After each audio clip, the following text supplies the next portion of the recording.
Céphalée, algie faciale, cervicalgie, otalgie sont autant de motifs de consultation. La zone nez, gorge, oreille est la cible de nombreuses pathologies d'origine virale, infectieuse ou tumorale, des pathologies qui peuvent provoquer des douleurs importantes. Il s'agit donc bien sûr pour le médecin de déterminer la cause de la douleur, mais son évaluation est aussi un temps essentiel pour comprendre les mécanismes en cause.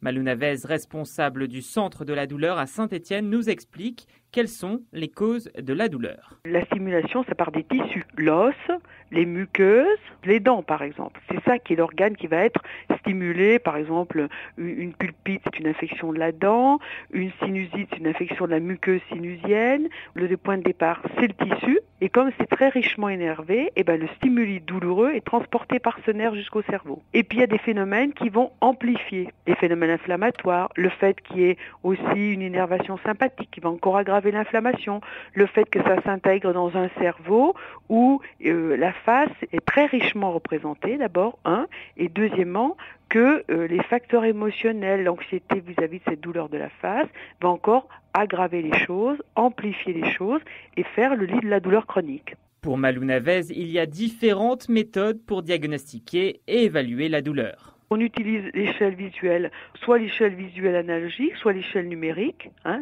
c'est un premier critère. Donc il va nous donner l'intensité de la douleur et à différents moments. Est-ce que c'est une douleur spontanée? Est-ce que c'est une douleur continue? Ou est-ce qu'il y a des pics douloureux? Ça, c'est très important pour faire le diagnostic. Et puis, la deuxième chose, c'est une évaluation plutôt dans les caractéristiques de la douleur, la localisation. Par exemple, la sinusite frontale, ça vous donne une douleur qui ressemble un peu à la migraine, mais des très très vives dans le front.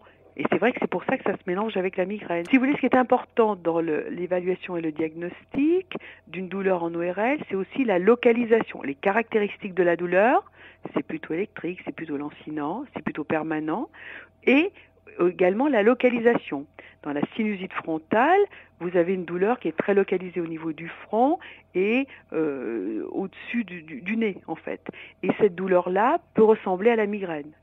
Mais la migraine, il y a d'autres signes, des nausées, des vomissements. Dans la sinusite frontale, c'est une douleur très importante, très intense, qui va s'accompagner de signes rhinologiques, obstruction nasale, du pus dans le nez. Malou Navez nous donne la ligne de conduite pour traiter ces douleurs. Quand c'est lié à des pathologies ORL de type infectieux, viral, comme par exemple les sinusites, l'angine, c'est vrai que les antalgiques marchent très bien, mais c'est souvent les anti-inflammatoires, quand ils sont bien tolérés et quand il n'y a pas de contre-indication à les prescrire, qui sont les produits les plus antalgiques. C'est vrai que c'est vraiment ces médicaments qui marchent souvent mieux parce que c'est une pathologie inflammatoire. Mais c'est vrai aussi que dans la sinusite, on est d'accord, quand c'est une sinusite infectieuse ou une angine, il faut traiter l'étiologie de la douleur.